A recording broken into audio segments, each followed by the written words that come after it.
Ça vient de la réforme par les Américains de leur système à la fin des années 70. C'est-à-dire, c'est Milton Friedman qui l'emporte sur Keynes. Et c'est un virage qui s'opère avec Ronald Reagan et Margaret Thatcher aux États-Unis.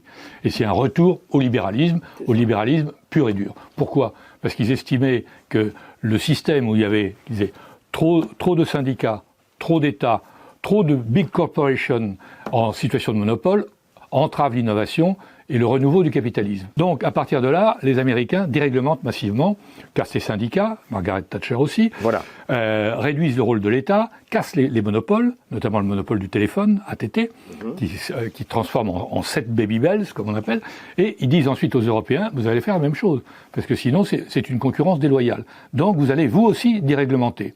Et c'est ce qui va se passer dans les années 80, avec l'acte unique, qui pousse 86. À la libéralisation des marchandises, des biens et des personnes, et aussi des services financiers. Les services financiers, c'est les Français, et à l'époque c'était Bérégovoy, et le gouvernement de Fabius, qui ont mis les services financiers dans le package du deal. Alors que les Anglais même ne demandaient pas ça, et les Allemands non plus. Donc on en a rajouté, nous Français. Les Français se disent, qu'est-ce qu'on va faire ? On va prendre le modèle anglo-saxon. Et le modèle anglo-saxon, c'est quoi ? C'est moins d'industrie, moins d'agriculture également, plus de services, plus de tourisme, plus de finances.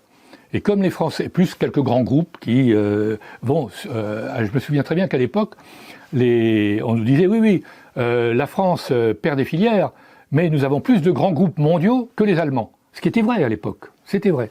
Donc on a choisi délibérément de désindustrialiser au profit des services, de la finance, du tourisme et de quelques grandes filières. Alors les grandes filières, c'était l'énergie, le nucléaire, la défense, plus quelques grands groupes. Et puis tout ça, dans les années 90, on a laissé faire.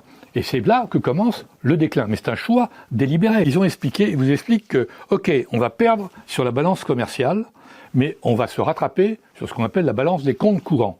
C'est-à-dire ce qu'on perd dans les importations de biens produits dans des pays à main-d'œuvre bon marché, on le récupère en ayant des grands groupes qui se délocalisent à l'étranger, mais qui rapatrient ensuite les dividendes, avec ensuite le tourisme qui compense, effectivement, qui amène des recettes considérables, et des services financiers et des banques qui sont solides et qui ramènent de l'argent.